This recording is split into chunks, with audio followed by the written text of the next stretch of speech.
just the facts. You and me, we don't see anything identically. Oh, it's the truth. Me and you, we feel and do differently.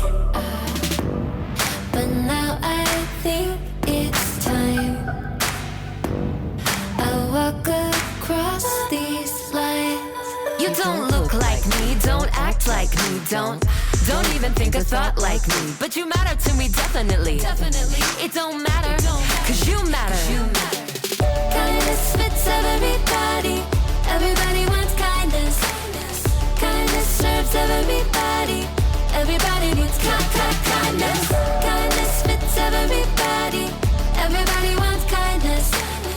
Kindness serves everybody. Everybody needs kindness.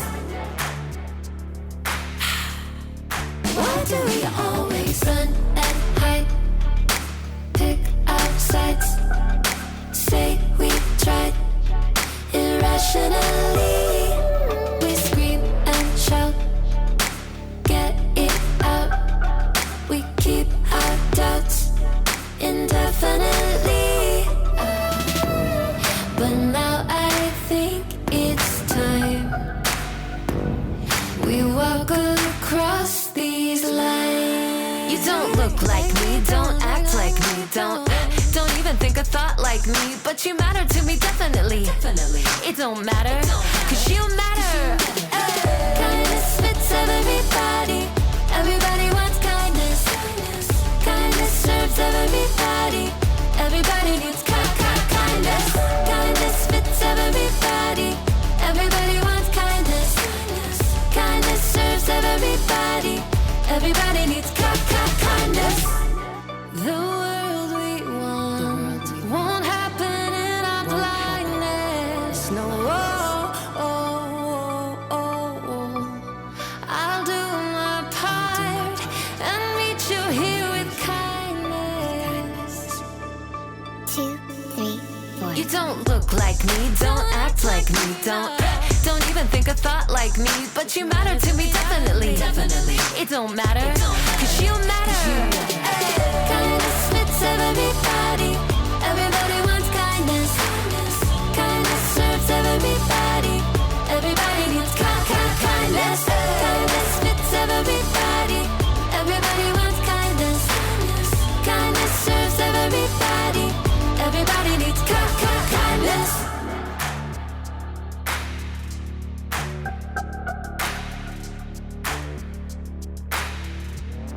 Boom, boom, boom, boom.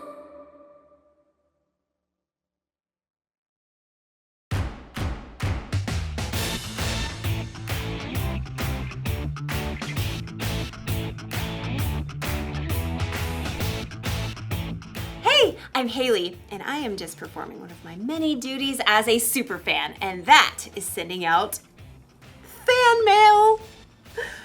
Special delivery! Ooh, see? Ta-da! Ooh, shiny. Yeah. It's important for my favorite people to know that they're my favorite people. That's part of kindness. Kindness is showing others they are valuable by how you treat them.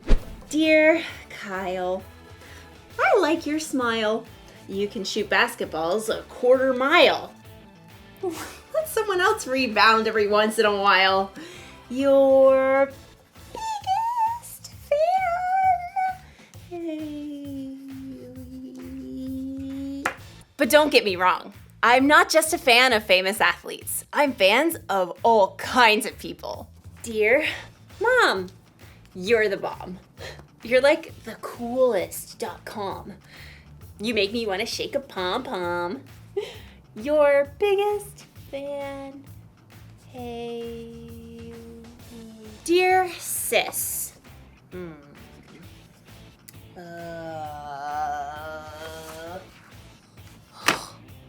Okay. Well, I'll tell you this. The annoying way you chew is something I don't miss. And your taste in music makes me want to hiss. Your sis. Haley. Did you ever notice that it's harder to be kind to the people that you're closest to? Well, as you'll see in today's story, sometimes the people we're closest to are the people who need our kindness the most. I should probably rewrite this card to my sister. Yeah. See you in a bit. The Bible. It's 66 books of history, stories, letters, and poetry that fit together to form God's one big story. The epic adventure of how He created us and loves us so much that He made a way to rescue us. As we travel through the Bible, from Genesis to Revelation, we discover people who met God and found their lives changed forever. Now, for an amazing story. Inspired by the Book of Ruth. In the land of Moab, there lived a young woman named Ruth. She married a man from Judah and must have dreamed of a large family and many children. We'll name them Zeke and Hannah and... But Ruth's happily ever after ended before it began. Her husband died and his brother too, and that left Ruth alone with her sister-in-law Orpah and her mother-in-law Naomi, whose husband died too. I have nothing left. Naomi had come to live in Moab during a famine in Judah, but she had gotten word that there was plentiful food in her homeland again, so she planned to take a road trip.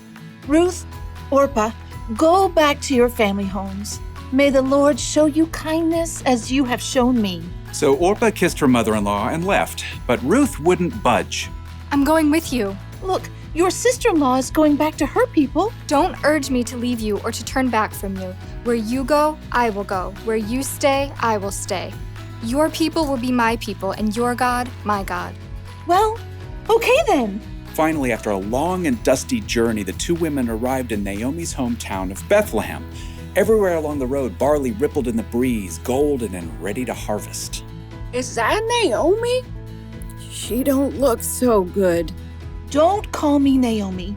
The Lord has made my life bitter. I went away full, and the Lord has brought me back empty. Don't listen to them. You just need dinner and a nap.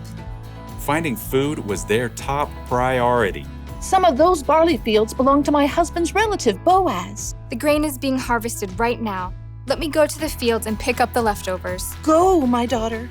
The law instructed the landowners to leave behind some of the harvest for people who needed food, so Ruth followed behind the harvesters, gathering every bit of barley that fell to the ground. Barley. Let's see. You can barbecue it, boil it, broil it, sauté it. Ruth worked hard in the heat of the day. In the afternoon, Boaz came out to survey the harvest. The Lord be with you. The Lord bless you! Boaz spotted Ruth hard at work and asked his overseer, Who is that young woman? She came back from Moab with Naomi.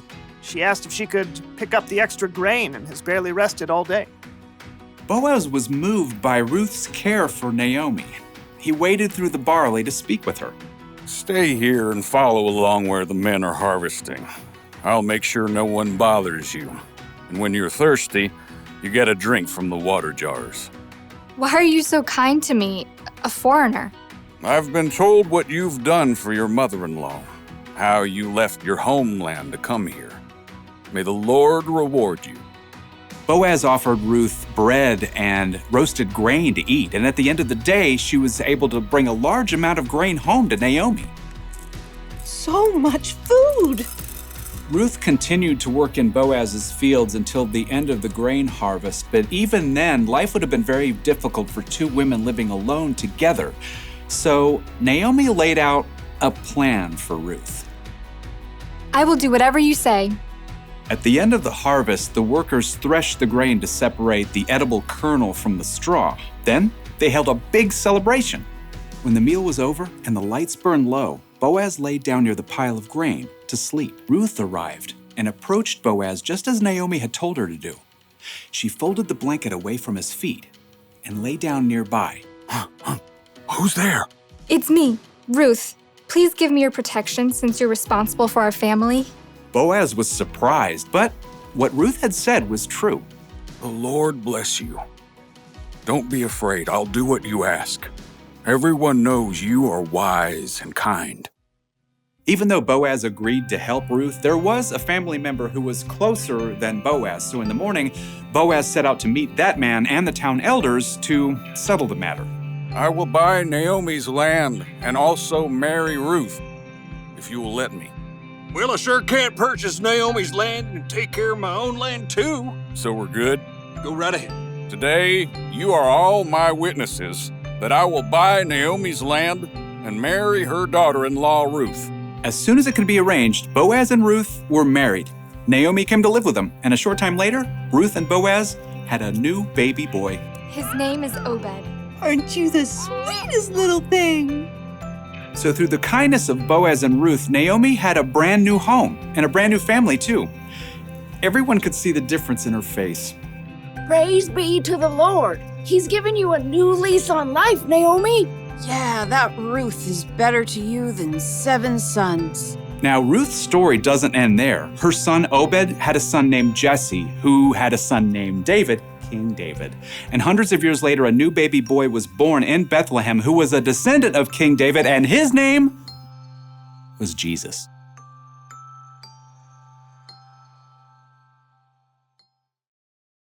A lot of kindness was being shown in Ruth's story. Boaz was kind to Ruth, Ruth was kind to Naomi, and through them, God was kind to all of us. Did you know Ruth was the several greats later great grandmother of Jesus? Isn't that amazing? I am a huge fan of Ruth. Dear Ruth, here's the truth. I've been a big fan ever since my youth. Your biggest fan, Haley. Kindness matters, especially when it comes to the people we're closest to, like our family and friends. But the people we're closest to are the people who can also get on our nerves, right? So we're not always kind to them. Or sometimes we assume those people know how we feel about them, so we never tell them. But we shouldn't assume. We should tell people when we care about them. Or send them a letter. Special delivery to Ruth! And we should be kind to our friends and family, even when they get on our nerves, because God can use our kindness to do amazing things in their world. So here's the one thing to remember today. Be kind to your family and friends. Don't let your favorite people forget they're your favorite people. Dear sis, listen to this.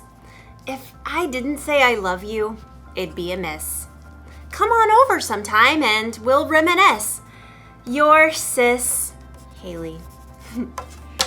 Yeah, there. Well, that's a much kinder card to someone who will be my sister for my entire life. Love you, sis. Yay. See you next time.